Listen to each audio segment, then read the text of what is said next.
Pour la troisième vidéo sur le thème de l'économie chinoise, et cela en reprenant les éléments du livre de Jean-François Dufault, China Corp 2025. N'hésitez d'ailleurs pas à vous le procurer. La première vidéo de la série était sur le contexte et la stratégie chinoise, la deuxième sur l'influence de l'appareil étatique sur l'économie, et celle-ci aura donc pour sujet les banques chinoises. Si vous n'avez pas vu les épisodes précédents, je vous invite à y jeter un coup d'œil, et si vous les avez vus, alors on peut passer à la suite.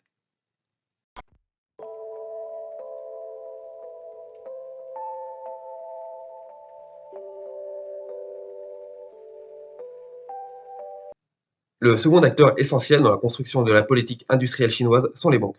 En 2017, Fortune a établi un classement des plus grandes banques mondiales, et le résultat était sans appel.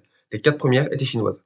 Je les cite par ordre d'importance. L'Industrial and Commercial Bank of China, ou ICBC, la China Construction Bank, l'Agricultural Bank of China, et la quatrième, mais néanmoins la plus ancienne, la Bank of China. Ces 4 banques sont toutes possédées par le ministère des Finances via sa filière China Investment Corp, un fonds d'État, c'est-à-dire une institution qui s'occupe de gérer l'épargne et les investissements de l'État. La China Investment Corp détient le holding Central Eugene, qui lui-même détient des parts importantes dans les différents instituts bancaires du pays. À L4, ces banques représentent 40% des prêts émis par les banques chinoises, et 60% de ces 40% allant aux entreprises et 40% aux particuliers. Elles ont donc un rôle déterminant dans le financement de la consommation, mais surtout dans le financement de l'industrie chinoise. Un autre élément à prendre en compte, c'est que ces banques sont des banques de dépôt, la ICBC comptant par exemple 567 millions de clients particuliers en 2017. Par conséquent, ces banques cherchent à réaliser des résultats financiers, ce qui peut mener à faire des investissements malheureux. À côté de ces 4 banques principales se tiennent aussi 3 banques politiques, la China Development Bank, l'Agricultural Development Bank of China et l'Exim Bank of China. Elles aussi appartiennent à l'État. Elles sont conçues pour pouvoir soutenir les besoins de financement des politiques gouvernementales, surtout en matière d'investissement à l'étranger. Séparées du reste du système bancaire, elles se financent sur le marché interbancaire en émettant des obligations. Elles n'ont donc pas, à la différence du Big Four, de financement provenant de particuliers, et ne cherchent donc pas à réaliser des résultats financiers, ce qui est opportun dans la mesure du fait que les investissements à l'étranger sont toujours plus risqués. Au total, 95% du financement des entreprises pendant la période 2005-2015 est attribué aux banques, ce qui montre par ailleurs la faiblesse du financement par les marchés dans l'économie chinoise. Comme les banques appartenant à l'État détiennent directement environ 70% du crédit accordé, l'État a un quasi-monopole sur les sources de financement des entreprises, ce qui leur permet de choisir qui obtient de l'argent, et ce en fonction de si oui ou non le projet élaboré par l'entreprise est en accord avec la vision et la direction que le gouvernement veut donner au secteur. Ce système permet aussi de rassurer les partenaires des grands groupes publics. FAW, un constructeur automobile en difficulté, a reçu de la part d'une quinzaine de banques chinoises un total de 144 milliards de dollars de lignes de crédit en 2018. Bien sûr, elle n'aura pas l'utilité d'une somme aussi colossale, mais ça permet de rassurer tous les investisseurs. Le gouvernement veille.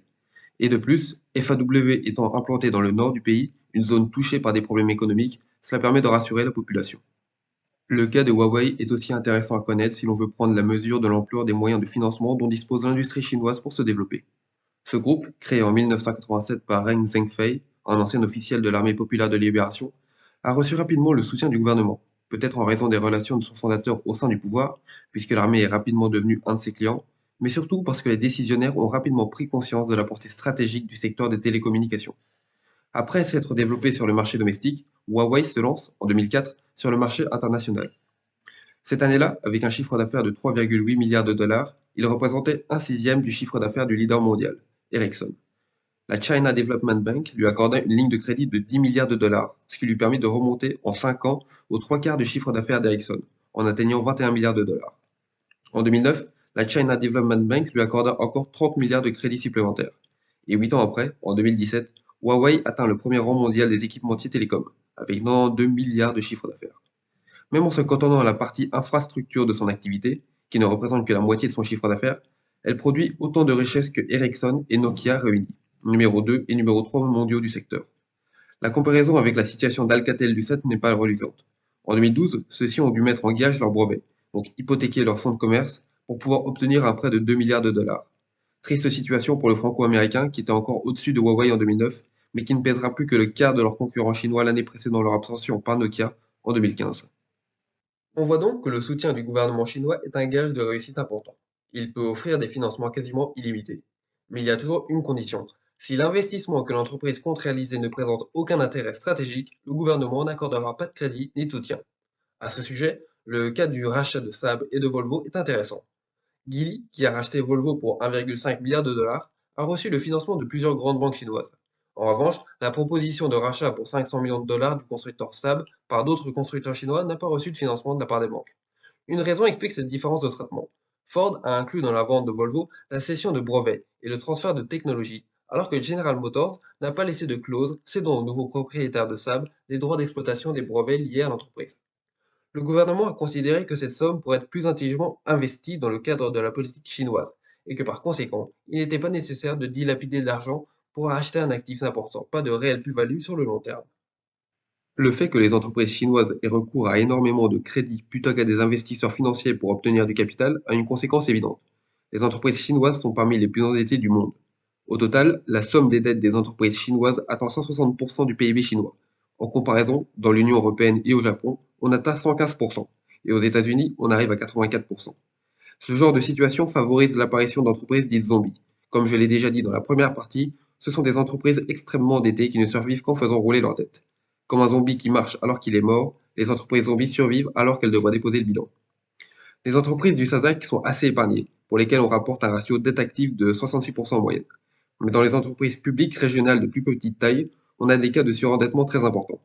Le gouvernement attendant d'avoir consumé tout espoir de reprise et de remboursement avant de déclarer la faillite. C'est ainsi qu'une entreprise de sidérurgie a atteint un ratio dette active de 1450% avant de devoir déposer le bilan.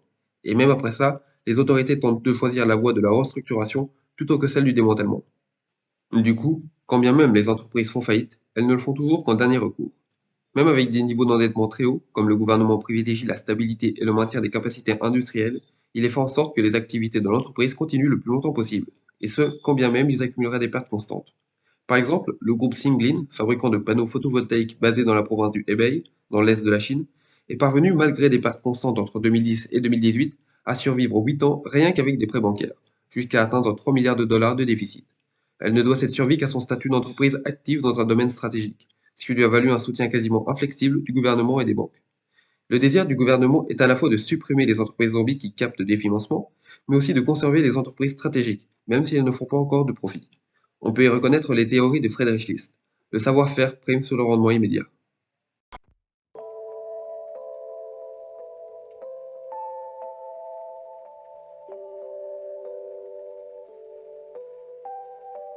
Comme on l'a vu dans le point précédent, le financement bancaire est un élément extrêmement important. C'est en quelque sorte ce qui permet de lubrifier les rouages de l'industrie chinoise. Mais comme le gouvernement n'hésite pas à soutenir ce qui peut avoir du potentiel ou un intérêt stratégique, beaucoup de banques se retrouvent avec des créances douteuses, c'est-à-dire des créances dont les capacités de remboursement du créancier sont inquiétantes. Officiellement, le gouvernement fait état de 2% de créances douteuses dans les comptes des banques chinoises. Mais en réalité, on serait plus autour des 10%, voire des 20% pour les plus alarmistes. Au-delà du fait que le gouvernement chinois masque probablement un certain nombre d'éléments, ce qui lui permet de donner des chiffres en dessous du raisonnable, le système chinois a trouvé plusieurs moyens de camoufler ces créances douteuses. Une première façon, la plus évidente, est de procéder à un rallongement du délai de remboursement. Cela permet de laisser aux banques comme aux entreprises une marge de manœuvre supplémentaire et de lisser la somme à rembourser pour l'entreprise, c'est-à-dire d'augmenter le nombre de transactions en diminuant la somme à rembourser à chaque fois. Par exemple, CRM, pour China Railway Material, une petite entreprise du SOSEC qui devait rembourser 3 milliards de dollars en 2018, s'est fait accorder un rallongement du délai de remboursement. Au final, elle n'a dû rembourser que 900 millions de dollars à la dette prévue, et le reste du remboursement a été reporté pour 2023. Il y a aussi des branches des banques, des agences de gestion d'actifs, qui font de la titrisation avec les créances douteuses. La titrisation, c'est le fait pour une banque de transformer une dette en un titre financier qui peut être échangé sur les marchés. C'est le même mécanisme qui avait provoqué la crise des subprimes en 2008, quand les banques avaient fait de la titrisation avec les dettes immobilières des ménages américains. Là aussi, c'est une façon pour les banques de nettoyer leurs comptes. En vendant une dette à par exemple 90% de ce qu'elle doit rapporter, et en masquant le fait qu'elle n'a peut-être que 20% de chance d'être réellement payée, la banque s'en tire à moindre frais, et sans avoir à se soucier plus longtemps si oui ou non elle reverra son argent. Pour ce faire, la banque peut camoufler ses titres en le vendant au milieu d'autres titres, en proposant des portefeuilles ou des paniers d'actifs par exemple. Mais dans les faits, le principal instrument des banques chinoises pour maquiller leurs comptes, ce sont les AMC, ou Asset Management Companies. Grâce à ces entreprises de gestion, les banques peuvent facilement camoufler leurs créances douteuses en obligations dans une entreprise de gestion de fonds. Le mécanisme est simple.